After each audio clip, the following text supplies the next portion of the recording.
Muy buenos días, que el Señor los bendiga. Llegamos a nuestra sexta clase de esta primera lección del libro griego del Nuevo Testamento para principiantes del doctor John Grayson Machen.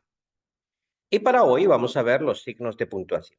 Antes de entrar en materia, porque es un tema bastante sencillo, presento aquí la fotografía de una de las páginas del famoso Códice Sinaítico, que es un manuscrito muy antiguo que más o menos data del siglo IV, que se encontró allí en el monte Sinaí y por eso lleva ese nombre.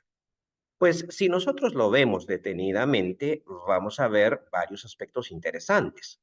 El primero es que está escrito todo con mayúsculas. A estos manuscritos se le llaman unciales, porque cada una de esas letritas es más o menos del tamaño de la uña del dedo pulgar, y de ahí su nombre uncial. Todas eran mayúsculas. De hecho, el griego antiguo se escribía todo con mayúsculas, no existían las minúsculas.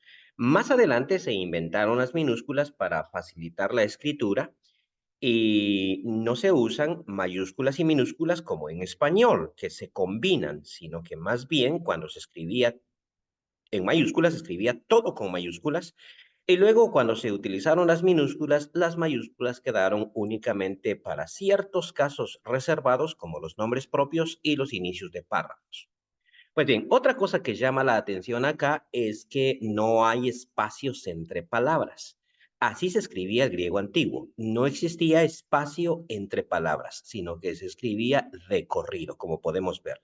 En algunos momentos hay un punto aparte, es decir, termina un párrafo, ¿ya? Entonces, al final del párrafo sí había punto y aparte. Sin embargo, no había espacios entre palabras y por lo tanto tampoco signos de puntuación. Pues bien, entonces, ¿qué hay de los signos de puntuación? Estos son bastante antiguos y se han encontrado manuscritos que datan, por decirlo así, de 300 años antes de Cristo, que tienen signos de puntuación. Esos signos de puntuación se agregaron no para ayudar al escritor, sino para ayudar al lector, porque es muy difícil leer de corrido cuando no se sabe dónde termina una palabra, dónde hacer pausa, dónde hacer una pausa más grande, dónde hacer la exclamación del signo de interrogación, etcétera. Los signos de puntuación son para ayudar al lector, no para ayudar al escritor. Muy bien, entonces, antiguamente se escribía de esta manera. 300 años antes de Cristo, más o menos, se inventaron algunos signos de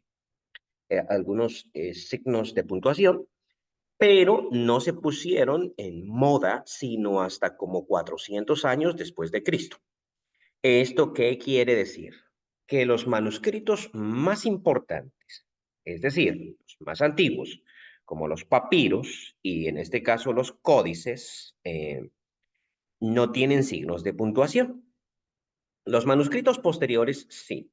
Así que cuando la Biblia, por ejemplo, tiene un punto, una coma, una interrogación, la existencia de ese punto, coma o interrogación en los manuscritos originales es dudosa, porque fueron agregados después. Sí existen manuscritos que nos pueden ayudar a nosotros a tener certeza sobre ciertos signos de puntuación, pero siempre va a ser algo especulativo que no existía en el texto original, por ejemplo, que escribió Pablo a los romanos, a los corintios. Allí no habían signos de puntuación, no habían comas, no habían puntos y por lo tanto es un poquito tonto discutir mucho sobre dónde está el punto en determinado párrafo u oración. Bien, avanzando un poquito entonces, más o menos para el siglo IV se empezaron a utilizar. En el griego, en la edición crítica, que es la que nosotros vamos a usar para traducir, en ese sí existen estos cuatro signos de puntuación. Primero tenemos la coma y el punto. La coma y el punto se usan exactamente igual que en español. Aquí no va a haber problema. Donde en griego haya coma, nosotros ponemos coma en español. Y donde en griego haya punto, nosotros ponemos punto en español. En determinado momento, nosotros en español usamos más comas que en griego. Es decir, a veces no hay una coma en griego, pero la traducción exige una coma por el español. realmente.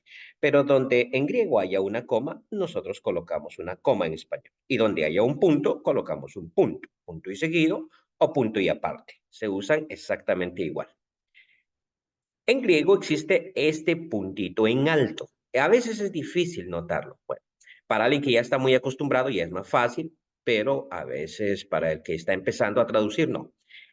Cree que es un punto normal. Aquí está arriba, está en alto. Va a aparecer aquí en la parte superior de la O, por ejemplo. Este punto en alto equivale a nuestros dos puntos o a nuestro punto y coma. Es decir, es como una pausa un poquito más grande que el de la coma, pero menos que el del punto. Entonces, cuando tengamos este punto en alto, podemos poner punto y coma o podemos poner dos puntos según sea el caso. En griego también aparece el punto y coma, pero este punto y coma en griego significa interrogación. Es el signo de interrogación de cierre. Dicho de otra manera, cuando encontremos un punto y coma, allí colocamos un signo de interrogación de cierre. Ahora, en español necesitamos un signo de interrogación de apertura, así es de que lo buscamos por el contexto y lo colocamos donde creamos pertinente. Es decir, aquí está indicando lo que se acaba de decir es una pregunta. Bien, esto no es difícil. El punto y la coma, igual que en español, el punto en alto significa dos puntos o punto y coma, y el punto y coma en griego significa pregunta, interrogación. Esto es todo por hoy. Que el Señor los bendiga.